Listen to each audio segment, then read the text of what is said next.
Hello everyone, I am doctor Ranjana Gupta, assistant professor zoology. आज मैं आपको जूलॉजी के बारे में कुछ चीज़ें बताना चाहती हूँ, क्योंकि आजकल मैं देख रही हूँ कि इस सब्जेक्ट का क्रेज़ बच्चों के अंदर ख़त्म होता जा रहा है, जबकि अपने आप में जूलॉजी एक बहुत ही इंटरेस्टिंग सब्जेक्ट है।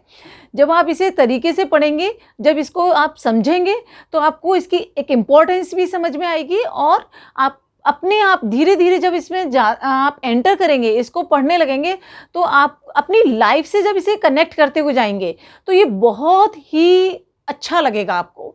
तब आप अपने सिस्टम्स को भी समझेंगे और अपने एनवायरनमेंट को भी समझेंगे, नेचर को भी समझेंगे और हमारी क्या इम्पोर्टेंस है, इस सब्जेक्ट की क्या इम्पोर्टेंस है, वो आप अच्छे से समझ पाएँगे, क्योंकि इसके अंदर बहुत सारी ब्रांचेज़ हैं। इतना वाइड सब्जेक्ट है, लेकिन जब हम इनको आपस में कनेक्ट करते हैं तो इतना अच्छा लगता है इनको समझने में कि बहुत ही मज़ा आता है। चलिए, तो अभी मैं आपको नॉर्मल चीज़ें बता रही थी जूलॉजी के बारे में, तो अब हम सब्जेक्ट से रिलेटेड जूलॉजी की इम्पोर्टेंस, जूलॉजी का मीनिंग क्या है, वो आपको बताती हूँ। सबसे पहले word zoology. Zoology word 2 word से मिलकर बना है। जू means animal and logos means study, that is means study of animals। अब इस एनिमल की पूरी स्टडी यदि हमें करनी है तो हमें जूलॉजी की जो नंबर ऑफ ब्रांचेज हैं उनके बारे में देखना पड़ेगा कि इसकी कौन सी वजह। और हम जूलॉजी में सबसे पहली जो सबसे इम्पोर्टेंट चीज़ है, दैट इज टैक्सोनॉमी, जिसको हिंदी में बोला जाता है वर्गीकरण करना एनिमल किंगडम का बहुत ज़रूरी है, क्योंकि हमारे यदि यूनिवर्स के अंदर देखा जाए मिलियंस ऑफ एनिमल्स हैं, मिलियंस ऑफ एनिमल स्पीसीज हैं। यदि हम उनको आइडेंटिफाई कर पा रहे हैं तो ओनली बेसिस ऑफ क्लासिफिकेशन। तो दैट इज टैक्सोनॉमी के अंदर हम क्या स्टडी करते हैं, क्लासिफिकेशन ऑफ एनिमल्स। ठीक है, तो क्लासिफिकेशन क्यों जरूरी हो गया, क्योंकि जब तक हम क्लासिफिकेशन नहीं पढ़ेंगे हम एनिमल्स को आइडेंटिफाई नहीं कर सकते। तो आइडेंटिफिकेशन के लिए हमें एनिमल्स का जो है क्लासिफिकेशन पढ़ना जरूरी है। तभी, क्योंकि हम उनके कैरेक्टर्स के बेस पे उनको सेपरेट करते जाते हैं, जो है वर्गीकृत करते जाते हैं, और फिर हम इंडिविजुअली एनिमल्स को पूरा स्पीसीज तक, फाइलम टू स्पीसीज तक क्लासीफाई करके फिर उनको स्टडी करते हैं। अब जब टैक्सोनॉमी हम पढ़ेंगे तो बाकी डिटेल स्टडी में तब बताऊंगी। अब मैं दूसरी ब्रांच की बात करती हूँ, ecology. Eco means environment, logy means study, means study of environment.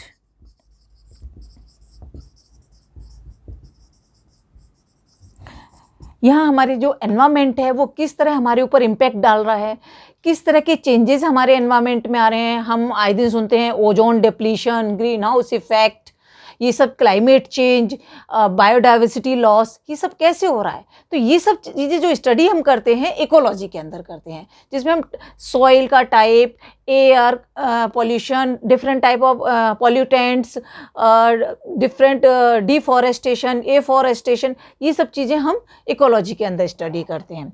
उसके बाद हम बात करते हैं इथोलॉजी। इथोलॉजी मीन्स, इथो का मतलब होता है बिहेवियर, एनिमल बिहेवियर। ये भी बहुत इंपॉर्टेंट ब्रांच है।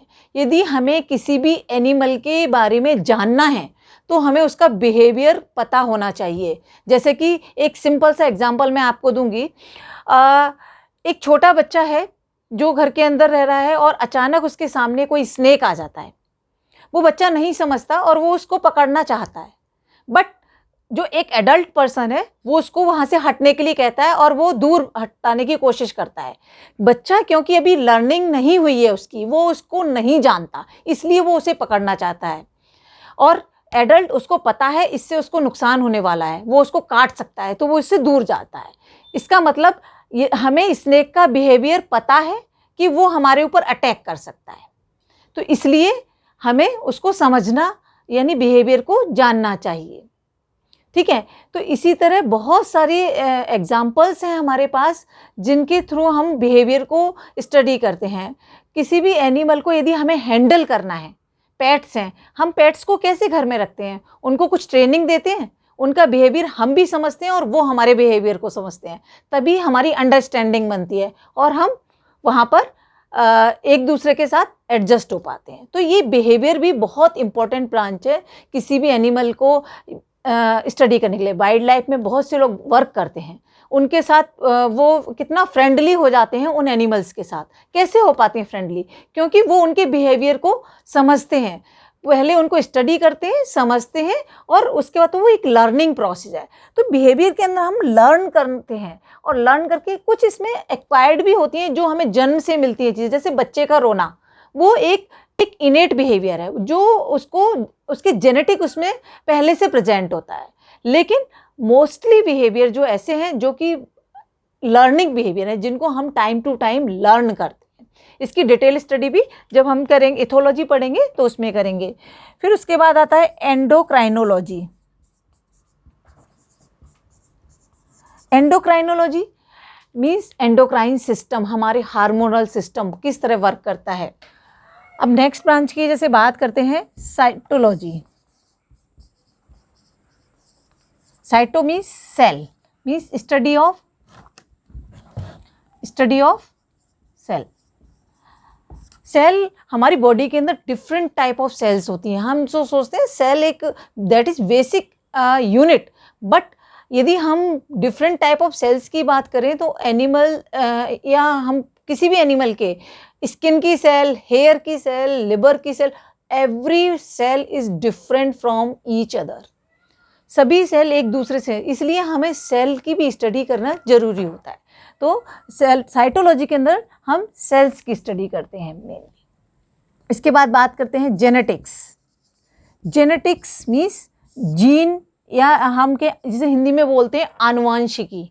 आनुवांशिकी मतलब जो जीन एक जनरेशन से दूसरे जनरेशन में कैसे कैरी फॉरवर्ड होती हैं, या हम कहें जो लक्षण हैं वो माता पिता से बच्चों में कैसे जाते हैं, या जो करेक्टर्स हैं या जो डिजीज़ हैं वो कैसे ट्रांसफॉर्म होती हैं एक जनरेशन से दूसरी जनरेशन। तो वो सब चीज़ों के लिए हमें देखना पड़ता है, जेनेटिक्स की स्टडी करनी पड़ती है, जिसमें हम बहुत सारी चीज़ें, लिंकेज है, क्रॉसिंग ओवर है, डिप्लॉयडी है, या जो ये सारी जो ब्रांचेस हैं वो सब, ये सब चीज़ें हम इसके अंदर स्टडी करते हैं। आपने मेंडल का नाम जेनेटिक्स में बहुत ज़्यादा सुना, फादर ऑफ जेनेटिक्स जिनको बोला जाता है। इसी तरह नेक्स्ट ब्रांच है biochemistry.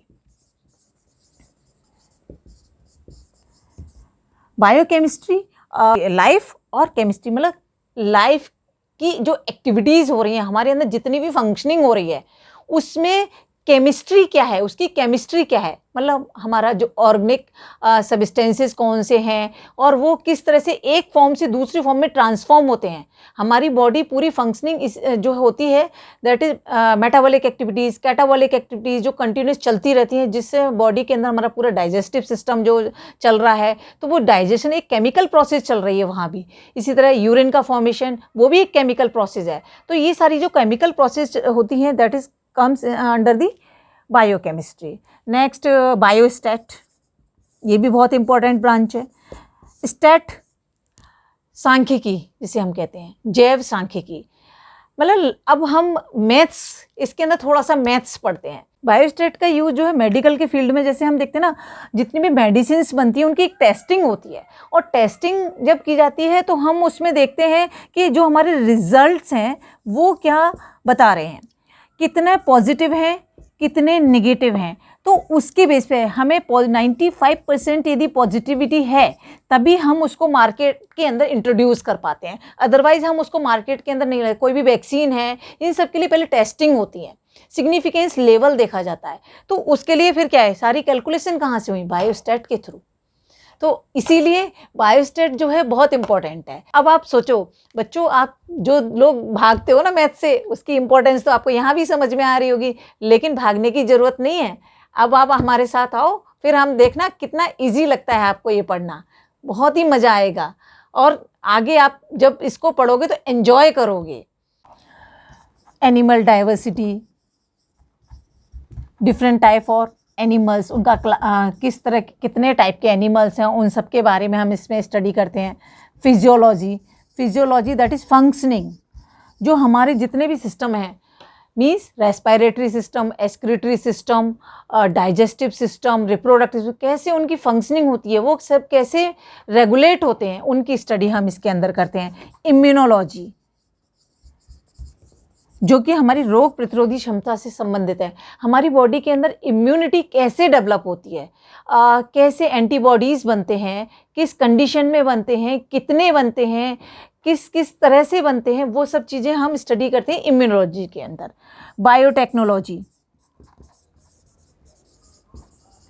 Bio plus technology, biology के अंदर टेक्नोलॉजी कैसे काम कर रही है, मीन्स मेडिसिन्स जो बन रही हैं उसके लिए क्या टेक्निक्स यूज़ की जा रही हैं, हमारे एनिमल सिस्टम जो हैं उनकी सर्जरी हो रही है, वो सब उसके लिए जो भी टेक्निक डेवलप की गई हैं वो सब बायोटेक्नोलॉजी का पार्ट है।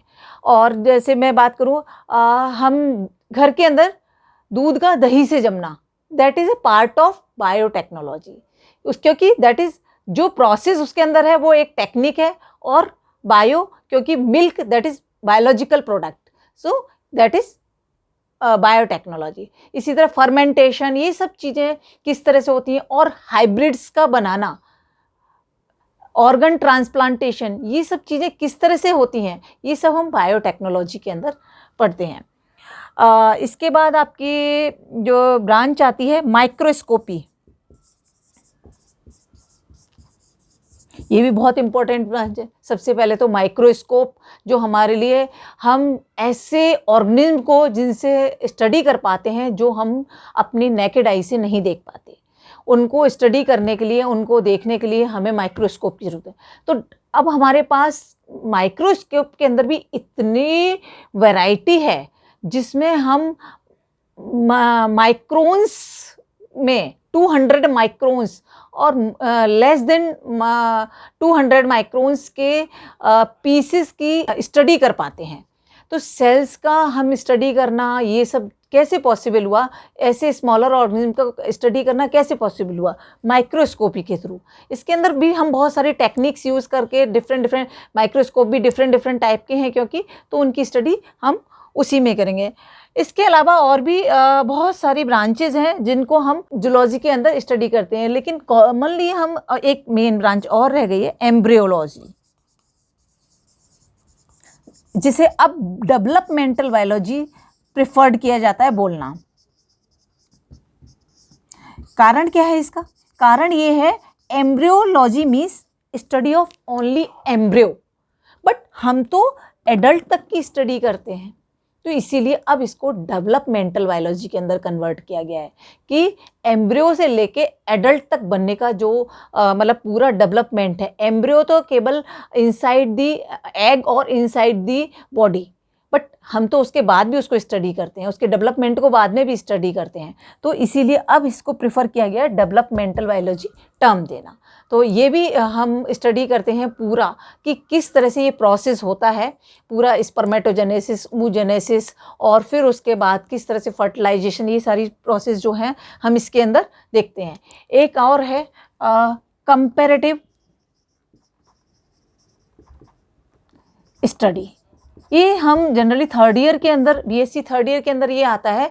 कंपैरेटिव स्टडीज़ के अंदर हम जितने भी वर्टिब्रेट्स हैं उनके सारे सिस्टम्स के कंपैरेटिव स्टडी करते हैं, जिससे हम एक तरह से देखा जाए इवोल्यूशन को स्टडी कर लेते हैं कि जो पाइसेस से लेकर पूरा मैमल्स तक जो डेवलपमेंटल चेंजेस हुए हैं वो कैसे हुए, तो that is part of evolution. तो इवोल्यूशन तो हम स्टडी करते ही हैं, लेकिन ये पूरा जो इवोल्यूशन कैसे हुआ, मीन्स हमारी जो सिस्टम्स हैं उनमें किस तरह के चेंजेस आए, वो हम कंपैरेटिव जो स्टडीज़ है उसके अंदर करते हैं।